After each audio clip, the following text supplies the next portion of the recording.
रूही की नंद निशा की शादी थी और इस वक्त घर के हालात अच्छे नहीं थे। बिजनेस में बहुत बड़ा लॉस होने की वजह से रूही के ससुराल में बहुत परेशानी आ गई थी और इसी समय शादी का भी मुहूर्त था।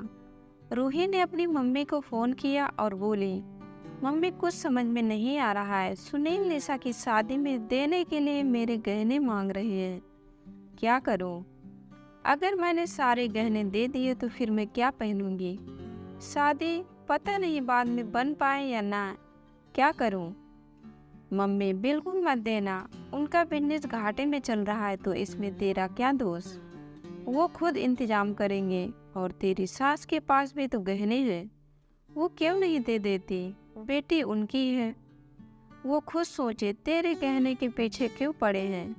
मम्मी जी के गहने तो पहले ही लोगों का कर्ज देने के लिए बेचने पड़े। मम्मी जी के पास अब कुछ नहीं बचा है, वो बेचारी पहले ही सब कुछ दे चुकी है। तो क्या हुआ, लेकिन तू बिल्कुल मना कर दे। ननद की शादी के लिए तू अपने गहने क्यों देगी? तेरे सास ससुर और दामाद जी अपने आप इंतजाम करेंगे, तू अपनी चिकनी चुपड़ी बातों में मत आ जाना। तेरे पापा ने कितनी मेहनत और प्यार से तेरे लिए वो गहने बनाए थे, तेरे अलावा किसी और का हक नहीं है उन गहनों पर, समझी? अक्ल से काम ले, वो तेरे आने वाले वक्त के लिए है, पता नहीं कब क्या ज़रूरत पड़ जाए। रूही को अपनी मम्मी से बात करके सुकून हुआ और वो सोचने लगी, मम्मी सही कह रही है, मैं क्यों अपने गहने दूँ? वो लोग ही बेटी हैं, तो वो लोग इंतजाम करें। पीछे नाश्ते को बुलाने आई बहू सुनैना ने सास और नंद की फोन पर हो रही बातें सुन ली। सुनैना को बहुत बुरा लगा। अपनी सास की बात सुनकर सुनैना बहुत सुलझी और समझदार थी। कई बार उसने अपनी सासू माँ को बातों बात में समझाया भी था कि वो रूही के घर के मामलों में दखल अंदाजी ना करें, पर रज्जू जी की आंखों में अपनी बेटी के प्यार की पट्टी पड़ी थी। लेकिन आज सुनैना सोच लिया था कि मम्मी जी को समझाना पड़ेगा। माना बेटे से मुंह रखना अच्छी बात है, पर उसके घर के मामलों में दखल देना अपनी ही बेटी की गृहस्थी बिगाड़ने का काम है। कहीं ऐसा न हो कि बेटी के घर तोड़ने का काम मम्मी जी बने।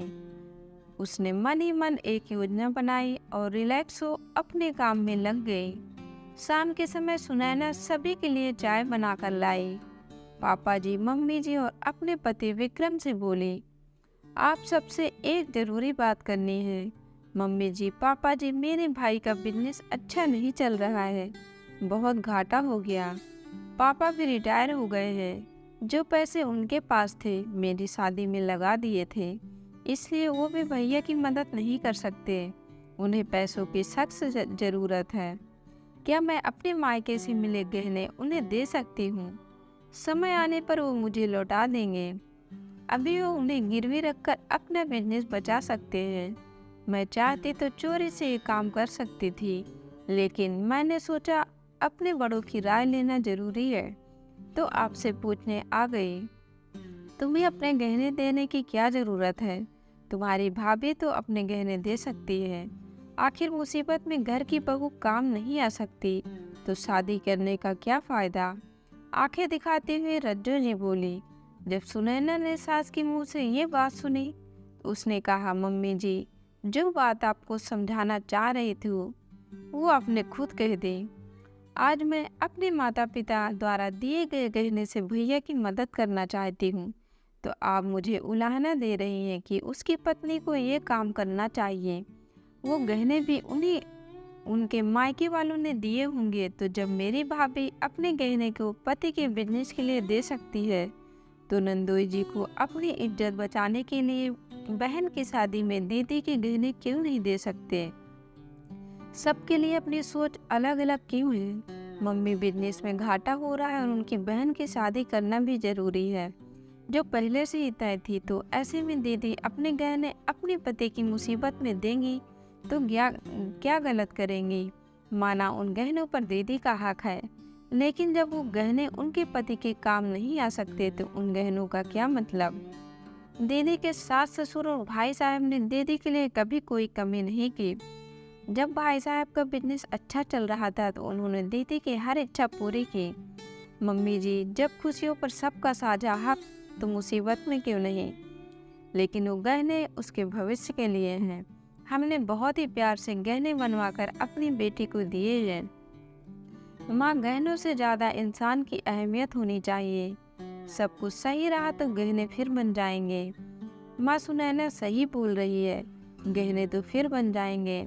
अभी जीजा जी को दीदी के साथ और सहयोग की ज़रूरत है। विक्रम बोला, अगर कल ऐसा कुछ मेरे साथ हुआ तो सुनैना मेरी मदद करने से मना कर दे तो आपको कैसे लगेगा? अम्मी जी, हाँ मैं ही बुरी हूँ, तुम सब अच्छे हो। तुम्हें भी कोई शिकायत है तो बोल दो। नाराजगी से रंजू जी अपने पति किशन जी के देखते हुए बोली, शिकायतें तो बहुत है जो मैंने कभी कही ही नहीं। सोचा समय के साथ तुम समझोगी, लेकिन तुमने अपने दिल दिमाग पर न समझे की पट्टी बांधी हुई है और जब बहू समझा रही है तो उसी पर गुस्सा हो रही हो। बहू तो भले ही बात कह रही है। एक बात बताओ, अगर आज मुझ पर कोई मुसीबत आ जाए तो तुम क्या करोगी? क्या पीछे हट जाओगी? क्या मेरी मुसीबत से ज़्यादा तुम्हें तुम्हारे गहने पैसे प्यारे होंगे? जो पट्टी तुम बेटी को पढ़ा रही हो उससे उसका घर बर्बाद हो सकता है। कभी सोचा है तुमने? रज्जू जी सोच में पड़ गई। सोचने लगी, सही तो कह रही है सब। अपनी बेवकूफ़ी से मैं अपनी ही बेटी का घर बर्बाद कर रही थी, उसे गलत शिक्षा दे रही थी। मुझे माफ़ कर दीजिए, सचमुच में बहुत बड़ी गलत करने जा रही थी, पर अब नहीं। अब मैं अपनी बेटी के ससुराल में हस्तक्षेप नहीं करूँगी, ना ही उसे गलत शिक्षा दूँगी। आपने हमेशा मेरी न समझी और जिद को अनदेखा कर अपने प्यार को कभी कम नहीं होने दिया। आज भी मेरी गलती माफ़ कर दीजिए। मेरी नासमझी के कारण मेरे लिए अपने प्यार को कम मत होने देना। रज्जू, मैंने तुम्हें हमेशा प्यार किया है और करता रहूँगा, क्योंकि प्यार कभी कम नहीं होता बल्कि समय के साथ और गहरा होता जाता है। रज्जू जी का हाथ पकड़ते हुए किशन जी बोले, पापा मम्मी आप भूल गए, हम यही हैं। विक्रम हंसते हुए बोला, अरे मुझे रूही को फ़ोन करना है। रज्जू जी शर्माते हुए चली गई। किशन जी ने प्यार से सुनैना के सिर पर हाथ रख, ऐसी बहू हो तो हर घर में खुशियां ही खुशियां होंगी। दोस्तों, माँ को कभी भी अपनी बेटी के ससुराल में दखल नहीं देना चाहिए, बल्कि परिवार का मतलब ही यही होता है, वक्त आने पर हम परिवार की मदद करें, ना कि पीछे हटे। पैसे गहनों का क्या, ये तो आने जाने होती है। सब कुछ सही रहा तो पैसे गहने दोबारा बन जाएंगे।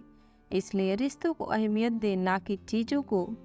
और अपने घर की छोटी छोटी बातें अपने मायके में ना करें, इससे बस रिश्ते खराब होते हैं और कुछ नहीं। दोस्तों, आपको कहानी कैसी लगी कमेंट बॉक्स में ज़रूर बताएं और वीडियो को लाइक शेयर और चैनल को सब्सक्राइब करें। धन्यवाद दोस्तों।